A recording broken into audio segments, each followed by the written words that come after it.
څه چل در باندې شوی والکه لیونی شوی دماغ دې خراب دی ګورې نه چې ځان مړ کوم چې دا کیسه ختمه شي ته ما ته خو ووایه که نه څه چل شوی دی چې ته دې ته مجبوره شو چې ځان مړ کړې تا ته خو پته ده چې ډېر وخت کېږي زه بېکاره شوی یم او کار روزګار مې نشته بس دومره خبره ده چې کار دې نشته ځکه ځان مړ کړې ته راځه ما سره راځه څه کې رامانې چېرته نه وړې ته راجګ شه یو ځل ما ته 15 دقیقې وخت را بیا چې څه کوې بیا وکړه ته راځه بس دومره خبره ده چې کار روزګار دې نشته نو ته اوس ځان مړ کړې تا ته دا وړه خبره ښکاري خو نن مې کور کې پلار را پاڅېدو او تومانچې را پسې راواغسته نو د داسې زوی نه نه زوی ښه دی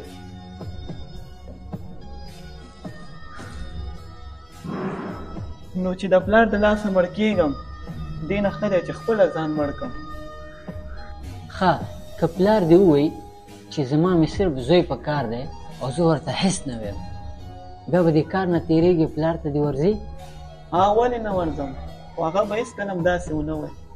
ته هغه ما ته پرېږد ته موبایل دې راکړه ما ته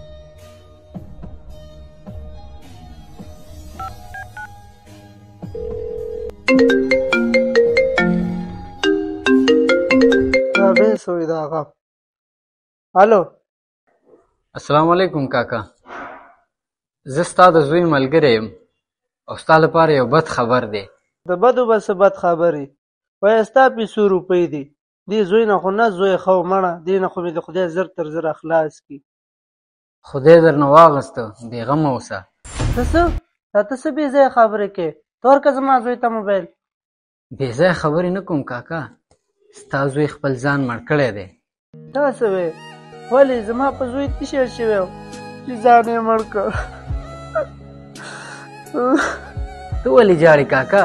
تا خو نن هم غوښتل چې خپل زوی مړ کړي او چې اوس مړ شو نو اوس ورپسې ژاړې ته خو باید خوشحاله شي د چا په خپل زوی باندې زړه کېږي چې مړی کړي ما خو د دې دپاره ورته ویلې چې دې کې سړیتوب راشي او یو کاروبار شروع کړي ځکه دې ته سبا د غټه زندګي ور په غاړه ده ورته به واده کوم بچي به یې کور به یې نو د دې د خاطره ما ویراوه د چا په خپل زوی زړه کېږي چې ځان مړ کړي کاکا تا په خپله خپل زوی مړ کړی دی هغه د بېکارۍ د وجې نه دی مړ شوی بلکې د دې د وجې ځان مړ کړ چې سبا یې ته مړ کړې هغې د ښه ده خپله ځان مړ کړي ما دا څه وکړل یا زویه ته بېرته راشه زه به درته په دې سپینه ږیره ګټمه او تا ته به ونه ویم چې کار وکړه ته خو صرف ما ویرولې ما خو نه غوښتل چې ته مړ شې خبرې ورسره وکړه خبرې هلو پلاره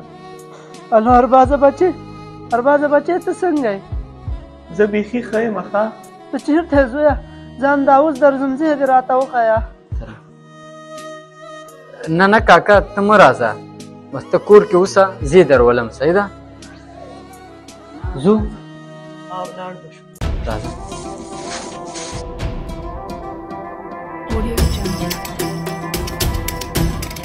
لاره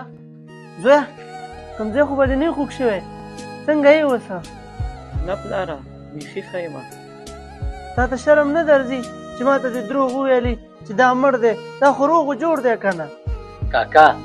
دا چې تا ته روغ و جوړ ښکاري او درته صحیح سلامت ولاړ دی که زه 15 دقیقې وروستو راغلی وم او دا مې 9 بج کړی ده به د 4م چت نه ځان راګزار کړی او اوس به دلته مړ پروت بچې ما د دې دپاره دا کارونه کول چې تا ته احساس درشي خو که زه داسې خبر ومه که نه چې ته ځان وژنه کې نو ما به هېڅکله هم داسې نه وکړي او بچې ته خو زما ځان یې کاکا لږ هم دغه مینه دغسې خپلو بچو ته ښکاره کوي او په خپلو بچو دومره بوج مه راوړئ چې هغه ځان وژنې ته مجبور شي او یا نشې شروع کړي بلکل زه پوه شوم او نورو پلرونو ته هم داسې وایم په خپلو بچو باندې هېڅکله هم دومره بوج مه راوړئ د ژوند نه هېڅ هم مهم نه دي وروره زما د یوه خبره ضرور یاد ساته په پښتو کې متل دی که نه وایي چې سر یي نو خولۍ ډېرې چې ته ژوندی هر کار به اسان شي خو که ته نه یي بیا خو هېڅ نه کېږي که نه نو هېڅکله هم بیا داسې حرکت ونه کړي ښه